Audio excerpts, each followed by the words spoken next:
Okay, welcome everybody to the second part of the video series on pawn levers. And the last time we talked about examples where the pawn lever was beneficial for our case, but in this video we're going to be talking about examples where the pawn lever was played to try to stop opponent's pawn lever ideas and how it was a prophylaxis. So first of all, we're going to start with a great game between Vladimir Kramnik and Magnus Carlsen, back when Magnus Carlsen was already very good, but still quite young and not, of course, the level he is now. So without further ado, let's get to the game. It was knight f3, and we got transposed into a Catalan opening, which Kramnik basically was always a big specialist on this opening. And this is the main line, bishop d2, with the idea that normally black likes to go knight d7, but then white would play bishop a5, putting pressure on this pawn. So black played knight c6. Of course, black can play many other moves. In particular, bishop d6 is one move, with the idea of bishop a5 to then play knight c6. Also, bishop e4 is another move, but in this game, black played knight c6, white played e3, black played knight b4, and white is happy to exchange this bishop for this knight because this bishop on d2 is very often not so active. And the main idea for white, as you'll see, is to stop the break move with c5, because if we stop this break move, then black's going to be a little bit cramped, as we'll see in the game. So white played a3, bishop e7, knight d2, and now rook c8. So now, if it's black to move again, he wants to play pawn to c5, and open up his bishops and basically free up his position, and then he'll have no problem whatsoever, or even black might be a little bit better. So it's white to play here. The idea is you want to go b4. And this pawn lever is with the idea to try to stop opponent from playing pawn to c5. And now, after this, white's doing very well. Black plays another pawn break move a5, but this one is much easier to deal with. Because first of all, he could have played maybe rook b1, but then maybe knight d5 adds pressure. So white plays a nice move knight d5, with the idea that after knight d5, maybe he should have taken, and now he does not want to go ab because of knight c6, a takes b4, but perhaps black can take and then go c6, and then he's still maybe only slightly worse, he's still very much in the game. But in the game, black played knight d5, keeping the pressure, but now this bishop is a little bit better than opponent's bishop. And now after knight b3, strong move, ab, knight a5, white really gets complete anchor on the square c6, and now white is just much better. Bishop a8, knight c6, takes, and now we eliminate a strong knight. And now, after ab, the problem is this knight on c6 is so dominant, you cannot really get rid of it. The c6 square is very weak for black, this dark square bishop cannot do anything about it, and these three pawns are completely dominated by these two. So basically white in retrospect is like a pawn up, and just has a very dominant position. And very soon white can win this pawn on b5, basically at his convenience. So rook f8, rook a5, and this is exactly what Kramnik does, but he prefers knight e5 first, and only now he took the pawn. And now he takes, queen takes c7, bishop d6, and so white won the pawn, and also he has pressure, and black just resigned here because white's gonna play knight c6, and there's really no defense. Black's in very big trouble. For example, if bishop c3, we can take, and go queen d7, and white's gonna win some more material, and that's why black decided to give up the ghost in this game. The next game I want to show you is a sort of a missed opportunity. Well, actually, let's start first with a few of my games. First, let's start with the game I played with white against Benjamin Feingold, another grandmaster. And Slav defense. I broke through with e4 with the idea to get control over the center. And after a few more maneuvers, now white has to make a decision. A logical decision for white would be to try to move away the bishop But then the problem is black will have this break move c5, and he'll be doing quite comfortable because he's have both his bishops on the long diagonals, and he has a lot of pressure. Now, objectively speaking, the best move for me might have been to play rook a d1, and after c5 maybe play d5. But that was a very complicated decision to come up with. So what I did was I played a more simple idea. I just played c5, trying to play against this bishop, just trying to shut down black's play, and shut down the c5 idea. Now I'm happy to give up the d5 square because the more important part is I want to try to make my opponent's bishop bad. After c5, rook a d8, bishop f4, queen c8, b4, I already got an advantage. So perhaps a better way for him to play would have been to take and try to quickly get control over the center. And then maybe he's fine because eventually he might be able to activate the bishop. But I guess this was not an easy decision to make even for a GM. So instead, my opponent played rook d8, but now I got to really consolidate, put a clamp down on this pawn on c5, and now black does not have the same kind of counterplay anymore. It's very difficult for him to get an e5 or anything like that. And now if he takes, I can always take b takes c5, and now I really have control over the position, and later on I won. Knight takes c4, rook takes c4. Sure, he has two bishops, but this bishop on b7 is not a very active piece. So now I traded these bishops off, but the difference is that, again, bc, I can always take bc, and the pawn on d4 basically takes away his central counterplay. Queen d8, bishop takes g7, king takes g7, and now I bring in the last reserve into the game with rook e1, queen e7, knight e5, and now the idea is I want to reposition the knight to d6 potentially, and also in some cases maybe to try to attack in the king side. Rook d8, queen e3, rook f8, and now, finally, now that all my pieces are in optimal squares, now I want to expand on the action and play h4. Notice how f6 is always difficult to play because then e6 is going to become weak. As you could see, black is really having a shortage of moves here. This is what this pawn on c5 did, shut down black's pieces. So he played f5, but now, not to mention I had a tactic, but even if I were to go rook f4, this knight on e5 would be forever here. But the problem is, f5 is tactically allows this shot, and now after I played rook takes e6, he could not hold on to the bishop because of rook e7 check winning the queen. So he could not put the queen to a square where it defends the bishop, so he took the pawn. And now rook f7, but the problem is if he takes this pawn, then I have a decisive attack on the king. So now that the king is left unprotected, he had to defend the king, but now I'm just simply up a pawn with very little compensation. And he finally got the pawn back, but now the problem for him is now I have a very strong passed pawn, and in heavy piece endgames, a passed pawn is very huge because it ties down opponent's heavy pieces. And very shortly I won the game, threatening d7 here. He cannot take because f takes e5 and have strong passed pawn. And basically black resigned here. I'm gonna go d6, rook d6, and the game is lost. Now, here in this game, I played against a much lower rated player, but I did not win the game. And one of the reasons I did not win the game was because for whatever reason, I did not use the same concept as I did against Benjamin Feingold. And in this game, I got a very nice opening very quickly. My opponent played a passive h6 move, which in this position did not have much of a purpose. And now also d takes e4, giving me up the center, so now I'm clearly much better. Knight f6, queen e2. As you could see, I just have a very comfortable game.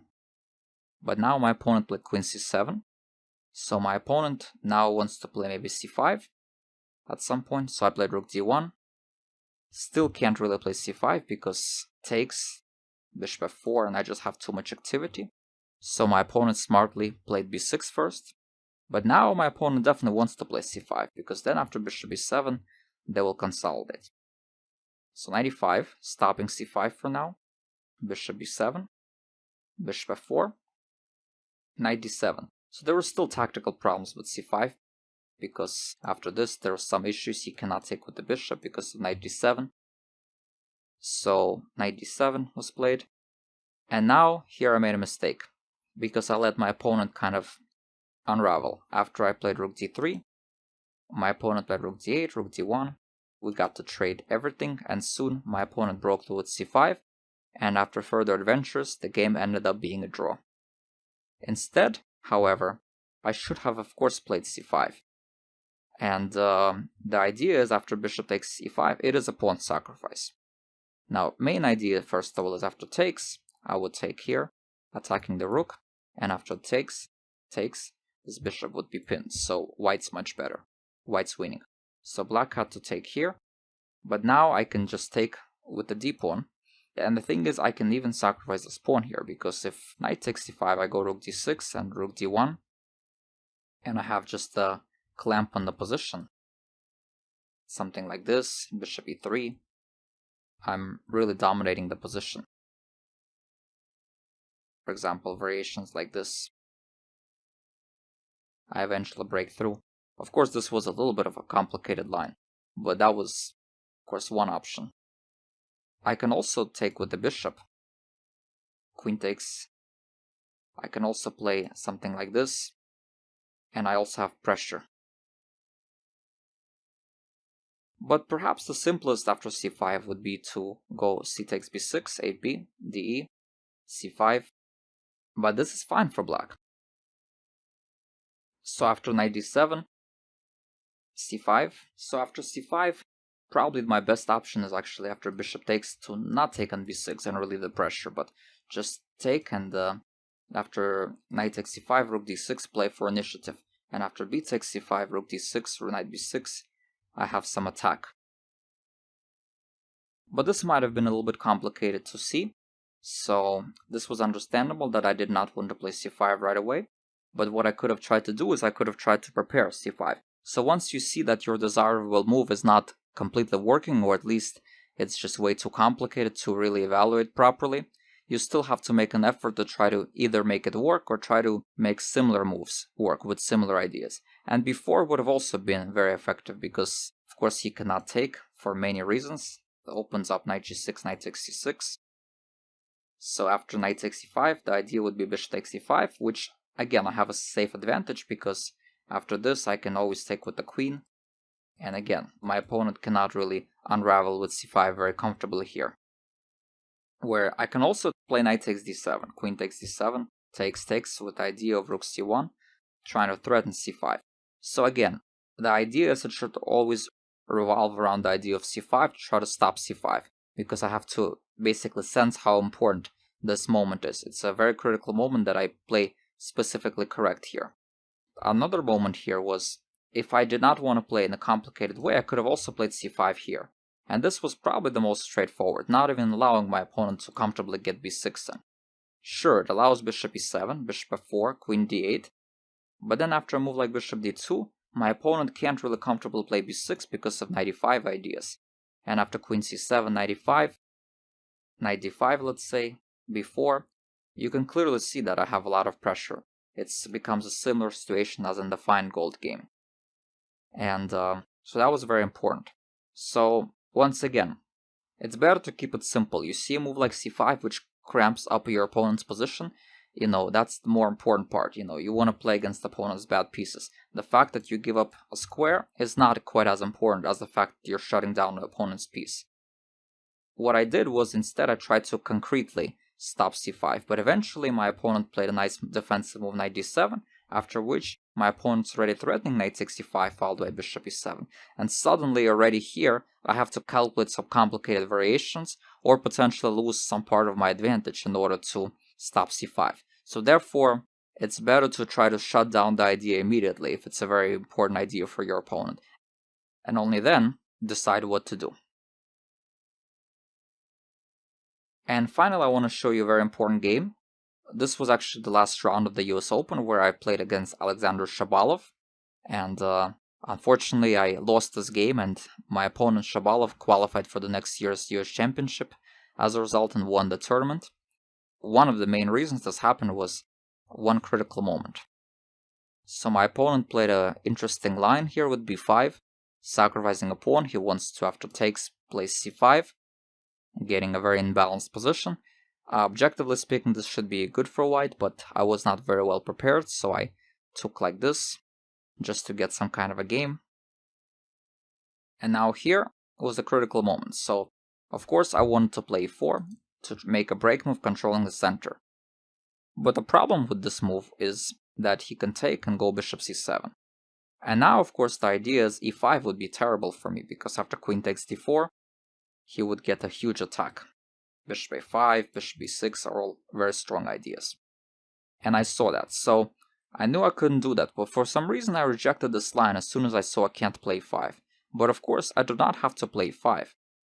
Bishop e3 also looks interesting, but although allows knight g4, where I have to go back.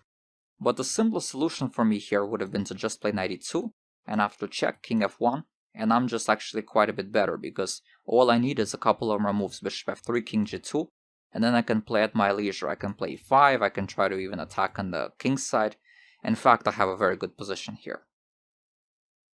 So basically, there was no reason to reject e4.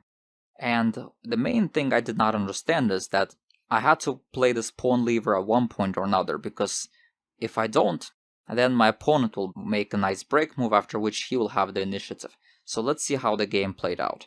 So I castled, my opponent played knight d7, still e4 was quite playable, but I played bishop d2, keeping the tension, rook e8, king h1, and now the problem is it's too late, because my opponent got in b4, followed by c5. I know that sometimes they say keep the tension is good, but in fact sometimes you have to break the tension, because if you do not break the tension, if you do not play your break move first, then your opponent will be the one who plays his break move first, and then if they get a chance to do that at their good terms, suddenly you might be the one under pressure with a weakness. Because let's see what happened out of it. Takes, takes, takes, takes. The problem is that now he gets in queen b6 and starts putting pressure on this weak e3 pawn. On one hand, it seems like it's hard for black to make progress, but at the same time this position actually ends up being much easier to play for black, because he ends up having very active pieces. And it's almost never a good idea to allow your opponent to get such an initiative. So as a result, after queen b6, rook d1, it looks like I'm defending comfortably, but the problem is, after this nice maneuver with queen a7, followed by bishop b6, suddenly it dawned on me that I'm in big trouble. He wants to go d4, and after e4 then put the knight on d7, threatening knight c5 and knight e5. And suddenly I realized that I have no active plan, my bishop is stuck, has no plan. e4 break allows takes, followed by knight g4, f4 breaks allows the e4 square, so my bishop on c1 is bad, and suddenly I realized that I'm in fact much worse, which originally I thought I was fine. And I tried to stop knight d7, but unfortunately, little by little, my opponent kept making improvements, and now he makes a breakthrough, and he just wins the pawn. And basically the rest of the game was a mop-up, because my king also is very weak. And sure, I have opposite color bishops, but these pawns are just way too strong, and with heavy pieces on the board, there's in fact not much I can do. And very soon he just breaks through and obtains a decisive attack, but at this point the game was already beyond salvation. So that's why it's very important in chess not to hesitate. If you hesitate with your break move, feeling that it might be dangerous, you have to keep in mind that not perceiving action could also be just as bad as breaking through at the wrong time, because if you don't break through when you should, then you might give your opponent to break through in an active way, and suddenly you will be under pressure the whole game. It's very important to keep in mind that you have to always assess whether your breakthrough is good or bad, and if it's good, or if you're not sure, you can also look at it from a standpoint of what will happen if I don't break through, what will happen in the long run to my position, and try to look at it critically, because as you could see, it can make a big impact to a very important game. So hopefully you've enjoyed this video about pawn levers involving prophylaxis, and in the last video I'm going to show you examples when pawn lever might not necessarily be good. So until next time, this is Grandmaster Alex Lenderman signing off. Take care.